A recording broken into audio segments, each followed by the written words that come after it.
Hello again, you're with BBC News. Time now for the top business stories.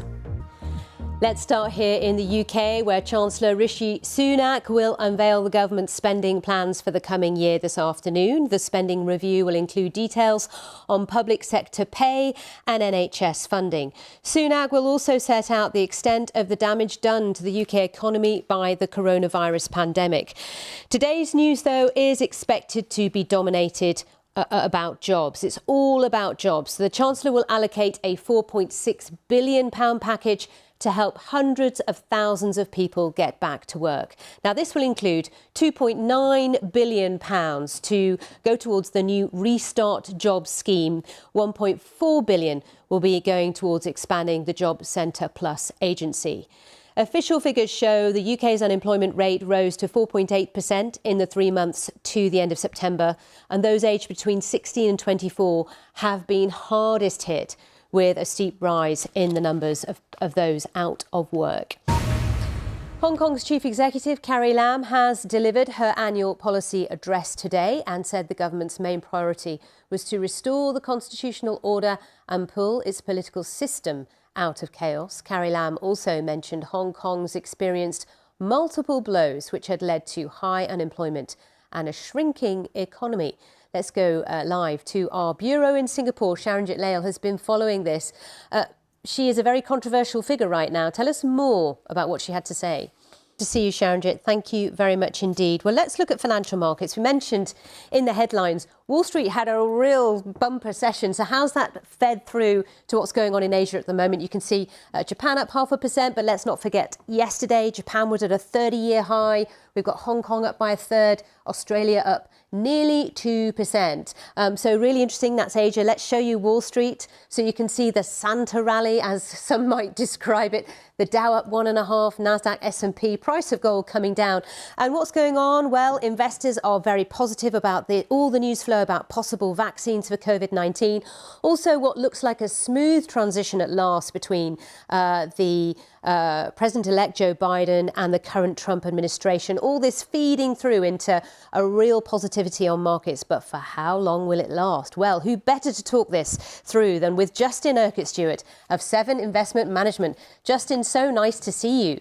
So you have seen many Santa rallies in your career. Put this one in perspective for us. Quite nice. If I can get out and have a drink, if I'm allowed. Well, yes. But in terms of where the money's going, you can understand why people are thinking now, oh, airlines, let's buy some of that stock. It's looked, Justin, as ever, great to talk to you. Lovely to see you healthy and well. We'll see you again soon. Thanks, Sam. Perhaps in the new year, I might be able to have guests in the studio. It can be very lonely in here, you know. I miss my guests coming in. Let's tell you what's still to come here on. First, though, in the UK, the latest government figures show a big fall in the number of new coronavirus infections. So in the last 24-hour period, the public spending watchdog, the National Audit Office, has said the UK's stocks of personal protective equipment before the pandemic were inadequate. So let's talk some more then about what's happening in France. The president has said that some of the country's strict lockdown rules will be eased this weekend, which will allow shops to reopen. In a televised address on Tuesday evening, Emmanuel Macron said the bulk of lockdown restrictions would be eased from the 15th of December for the festive period. So the country's reported more than 2.2 million cases of COVID-19 and more than 50,000 confirmed coronavirus-related deaths since the start of the pandemic. Let's go live to Paris. Thomas Michalski is economics professor at HEC Paris. It's lovely to see you again, Thomas. Thank you for having me. Just tell us about the impact this has all had on the French economy. You know, what data have you got in terms of 2020, the hit to France? So, do you think, in terms of easing restrictions right now? I know he was under a lot of pressure from retailers and also from those in hospitality in France. Right, good to talk to you. Thomas Michalski there from HEC. Thanks for getting up. Thank you. Now, many young entrepreneurs attract customers to their new businesses by charging rock-bottom prices, but you cannot afford to do that for forever, says Sammy Wunder. She has built a multi-million-pound business in coaching women in dating and relationships, having started off 4 years ago charging clients a tiny fraction what she charges them now. And she says your business can only thrive if you charge the rate that your product or service is truly worth. There you go. That's Sami Wunder with our latest CEO secrets. Now, the number of people playing video games has increased phenomenally this year. I'm sure you're not surprised to hear that, up some 40% compared to before the pandemic. The Golden Joystick Awards were on Tuesday night, and they've named The Last of Us 2, I think that is correct, as the ultimate game of the year in a live-streamed ceremony on Twitch.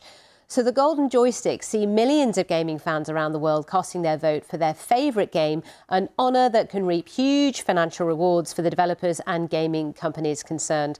Well, let's discuss this with Russ Frushtick, who is co-founder of Polygon, joining us live from New York. Hello to you, Russ. It's the middle of the night where you are, isn't it? So it is. do tell us more about this game. I mean, I'm very ignorant. I've not heard about this one. The Last of Us 2. Why did that win? Of that game? OK, they get an accolade, they get a golden joystick, but what else do they get? Yeah, well, realistically speaking... Who are their real rivals in this? Yeah, one of the games... It's the opportunity, and what will it mean for gaming going forward? Yeah. As ever, we've run out of time. Thanks for being on the programme there, Russ Frushtick there, joining us from New York. So you are now up to date on the business stories and, of course, all the other news stories. So much more detail, though, on our website, as always. But for now, from me, it's goodbye. Have a lovely day, and I'll see you soon.